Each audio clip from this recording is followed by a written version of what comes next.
Hello world and all who inhabit it, my name is Blue and you're watching week 7 of The Artist's Way by Julia Cameron, a programme designed to help artists rediscover their passion. Can't believe it, week 7, what the fuck? It's kind of wild that I've been propping this phone up for 7 weeks. I do feel the change, like link back to week 1 when I was like sat on the floor to now, like I just think we're a different person. If this is your first time seeing me, hi, it's very nice to meet you. I would really appreciate if you go and watch the previous videos, just so then you're all up to date. Right, well, you know what time it is, time for another week.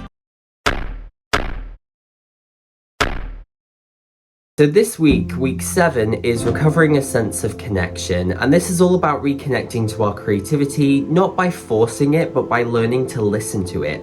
Julia Cameron says that creativity is a spiritual process, and this week we focus on being receptive rather than being productive. To open up the chapter, Julia Cameron talks about the importance of listening.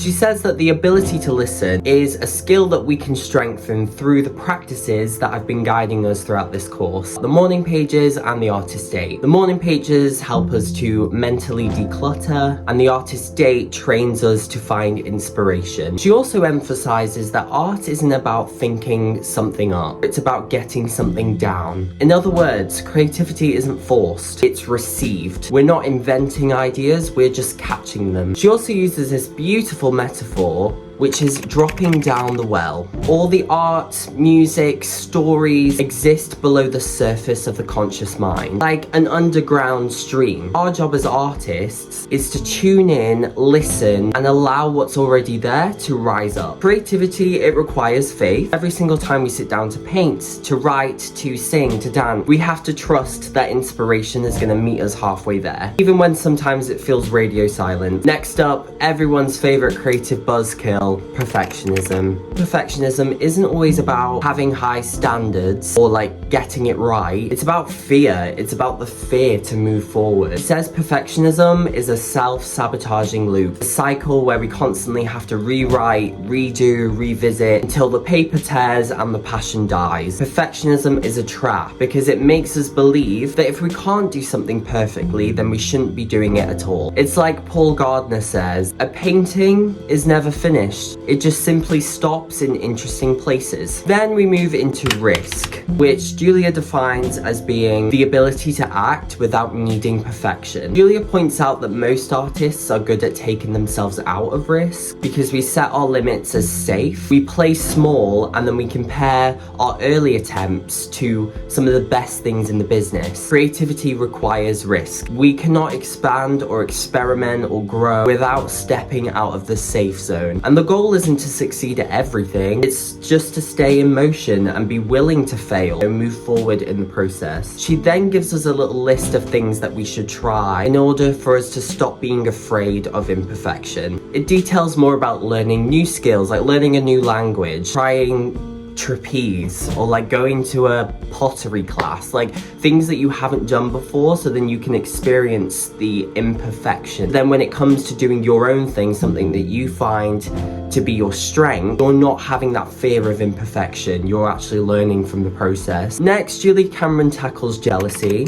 And honestly, she flips the whole concept on its head. She says that jealousy is like a map. It's not just about toxic envy, it's information. It points us towards what we truly want for ourselves, but we haven't yet allowed ourselves to do that. Jealousy says, I want that too. I want to experience this. But instead of beating ourselves up about feeling that way, Julia tells us to follow it. Use jealousy as a signal for desire. It includes an exercise called the jealousy map, and you basically have to list who you're jealous of, why exactly you're jealous of them, and then write an action anecdote, which is one small step that you can take forward in your own version of that thing. The goal is to turn jealousy into motivation. Jealousy shows us where we're afraid to act, and so action is the cure. To finish off the chapter, Julia Cameron lists some more fill in the blank exercises. I will put them here just in case you want to do that exercise for yourself. Week 7 is about tuning in rather than forcing the output, finishing instead of fixating, trying things before we're ready, turning envy into direction so then you can heal and move forward. Your creativity was never gone, it was just waiting for you to shut up and listen. Hi. The tasks that I'm going to do today are the first 2 tasks that open up this week. So the first one is to use this phrase as a mantra. I've already forgotten it, that's not good. Treating myself like a precious object will make me strong. And the reason why we are to use this mantra is because most artists, most people, I should say, believe that being hard on yourself is the thing that makes you strong. Tough love, having a thick skin, you know, that kind of caliber of phrases. But actually, it's the opposite. Treating yourself as a precious object, you know, nurturing yourself with care and safety is actually the thing that makes you stronger because you're not being knocked off that pedestal. And the task is to basically use that mantra in a way where you're gonna be exposed to it every day. I'm gonna write out this mantra on my iPad, and I decided to add it to, I think it's called a widget, like one of those icons that you get when you open up your home screen. Then when I'm using my iPad, whether that be for journaling or editing, I'm gonna be hit with it right there. The next task, which I think is probably the easiest task that I've had to do this entire program, is to listen to 20 minutes of music just for fun. Before I literally got my camera up, I had been listening to music for about 4 hours. So not quite 20 minutes. However, in that 20-minute window, the book kind of encourages you to doodle, draw shapes, squiggle, whatever comes to your head, however the music makes you feel. It's kind of helping you release something creative from that consumption. Music is the thing, I think, for me, is the thing that inspires me. But even when I'm dancing, like some of my best choreography comes from listening to music and exploring how that music makes me feel. Also with filming, or, you know, making my own music, or even with the clothes I wear. Music is that thing that encourages the creativity within me. And so I decided to squiggle and draw whatever came into my head when I was listening to my music. In that 20-minute window, I decided to listen to one of my favorite albums of all time, and it's Natural Born Losers by Nicole Dollanganger. If you were on Tumblr about 10 years ago, you'll know who Nicole Dollanganger is. This album used to be in my ears on the way to school, on the way home from school. I was a bit of an emo kid. I was a bit emotional, a bit angsty. She's quite a niche artist, and that's kind of something I like. I like gatekeeping her. I say that and then I'm literally mentioning it on a video, like, okay. She pushes forward gothic, doll, coquette aesthetic. She uses quite dark and vulgar writing with very heavy, distorted instrumentation, but her vocal is like extremely high pitched, and I think the contrast between all of those elements makes her so unique as an artist. There isn't actually a lot of artists that I think are similar to her. I mean, I would say Ethel Cain. Ethel Cain opened for Nicole Dollanganger years ago. Possibly Melanie Martinez, but like back in the day, in her like Crybaby era. I do think Nicole Dollanganger stands on her own, like she's in her own lane. So upon listening to that album, I wanted to use that similar aesthetic. I decided to create this. I don't particularly know what this is. I wanted to mix kind of the gothic, dark, the coquette, doll vibe, and I decided to create this. A lot of fun. I mean, 20 minutes is like not that long. I think I got through like 4 songs, not even. I decided to listen for 3 more hours. But yeah, I really enjoyed the tasks for today. Hi everyone. Today has felt like a long day, but it's been quite uneventful. So my task for today, well, there's quite a few tasks. I had to go out and buy myself a pair of gloves, a pair of socks, and something to treat myself. Considering my financial situation at the moment, I thought if we go charity shopping, there would be some nice secondhand stuff that I could find a home for. That's what I did. I left early this morning to go to a series of charity shops in the vicinity of the area, and I literally found nothing. I was looking at some of the gloves and they just weren't my kind of glove. Some of them didn't even fit me, I think because they were kids' gloves. And here's the thing, I'm not just gonna spend money on something just because. Like, I wanna spend money on gloves that I'm actually gonna wear. Like, I shouldn't just purchase gloves just because that's what the task says to do. But I didn't find anything, which is a bit shit. I did find in one charity shop a box full of socks. I found these. They are men's bed socks, which is just fucking stupid. What makes this a man's sock? Can it grow a mustache? If I put my ears close enough, does it say, "What's happening, girl, you're right"? No, it's a sock. It even says UK 6 to 11. Like, I know girls who are a size 9. What the fuck does it matter? It's literally a piece of fabric. Anyway, I saw them and I thought, oh, they're bed socks. So you're supposed to wear them in bed and they're very comfy and a nice material. They were £1.50 and that is like the only thing I purchased. But I also needed something to treat myself and I needed to do a food shop anyway. So I thought I'd kill 2 birds with 1 stone. And I decided to get myself a little sweet treat for later. Which, you know, it's still a nice thing. I didn't really complete all the tasks today, so I think I'm gonna put a pin in some of them and possibly throughout the week I might come into contact with something. Anyway, I'll see you tomorrow. Hi everyone. So I'm a little pissed off, to be honest. The task for today, oh my god. Sounds like a chainsaw. That's pissing me off.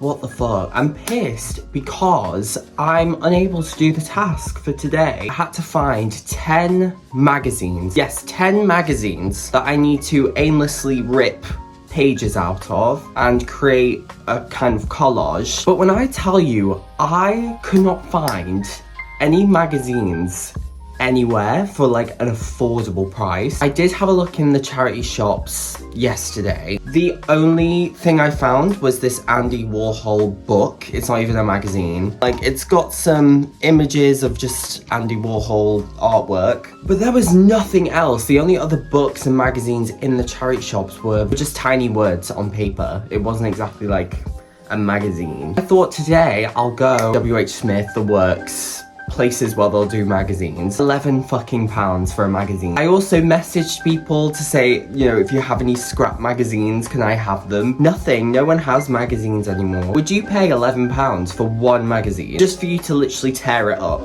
and glue bits together? I understand the task and why it's a beneficial task for this program, but like, it's an investment. Last week we explored that, you know, you don't need money to be an artist. Like, you can make art with whatever, but when the task says you need 10 magazines to rip up, I can't even afford one. How the fuck am I supposed to get 10 magazines? I'm just fuming now because that's the second task I've been unable to complete because of current circumstances. It's just annoying because over the past few weeks I've been complaining about how most of the tasks are just reflective thinking, wanting to be more practical with the exercises. Yeah, it costs money to do that. Yeah, it's just not been a good day, to be honest. However, I still ploughed on and made it a mission to complete another task, which was to find a sacred place for you to just be. Go into whatever place that is, feel the space, feel the atmosphere. Usually a sacred place for me would be a park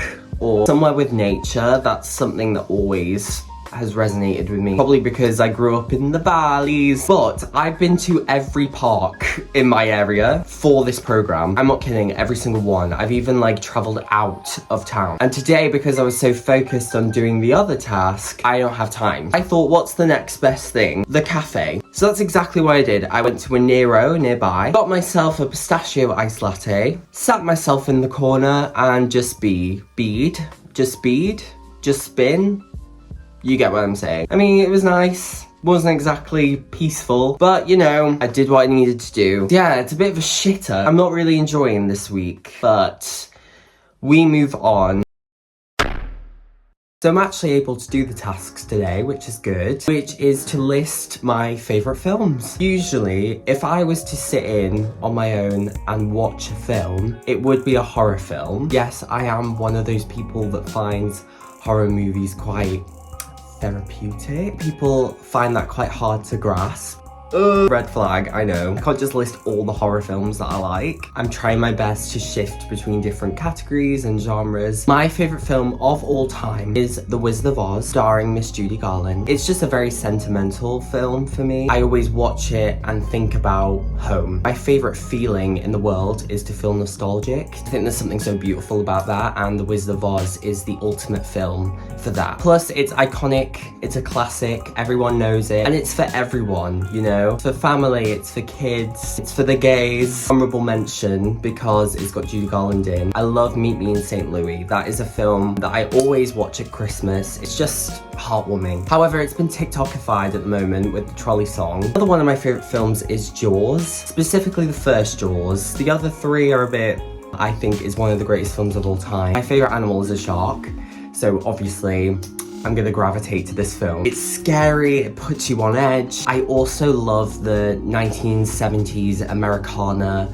by the beach kind of vibe. Just great, and even the music as well, John Williams. I think I do have to touch on the horror side of things just because it's so good. My favourite horror film, not because it's the most scariest, it's the X trilogy, which is 3 films. It's X, Pearl, and Maxine. Encapsulates all the elements that you want in a horror film. All starring Mia Goth, who's one of my favourite actors of all time. It's just brilliant. The storyline, the gore, the horror element. Each film explores like a different timeline, transports you into that world. With X, you've got this 70s Texas massacre sort of energy. And then with Pearl, you're like way back in the day. Lonely farm girl has a dream to pursue something that she's not able to do because of her circumstance. Pearl is also a character in the X film, so you understand the backstory and how these characters link. You've got Maxine, which is set in the 80s. The soundtrack is fucking great. I think as a trilogy, it's really good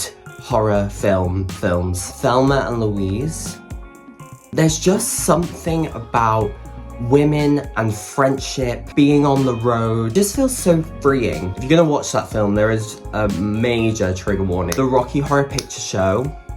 Oh my god. Chef's kiss. Everything about this film. The music, the costume, the way it's shot, way ahead of its time. I will always come back to this film. Tim Curry, like just another film, I'm gonna embarrass myself. The SpongeBob SquarePants movie, but the first one. I know this film word for word. I don't have anything to watch, like I don't know what to watch at all. This is the film that I put on. Again, there's some nostalgia element to it. Any SpongeBob fans will know that this film is superior. I'm one hell of a SpongeBob fan. There are 2 honourable mentions that I want to just put in. Requiem for a Dream, great film. Another film with that sort of same element is Little Miss Sunshine. The next part of the task, what books you like to read, but like what topics you like to read about. I used to read all the time, but now I don't really do that, unfortunately. Mainly because doing this program, I'm kind of only reading The Artist's Way. I do tend to read more spiritual, personal development books. My favourite personal development book is The Power of the Subconscious Mind by Joseph Murphy. This book changed my life. Like, I'm not kidding, literally switched my life around. It tells you all about your subconscious and how powerful it is. If you are in the shitter right now, read this book. Everything's gonna change. My favorite book ever is Giovanni's Room by James Baldwin. Heartbreaking. Absolutely heartbreaking. I was numb for about a week. That book literally destroyed me. Recently been reading Brain Worms. It's great. It's a body horror book. My friend Hannah recommended it to me. Next part of the tasks is to basically link those favorites, see whether there are particular themes, subjects that come up in the collage file, so then you can kind of make ties to that, but I haven't made the file because I don't have magazines. Anyway, I'm like really late for work, so I've gotta go.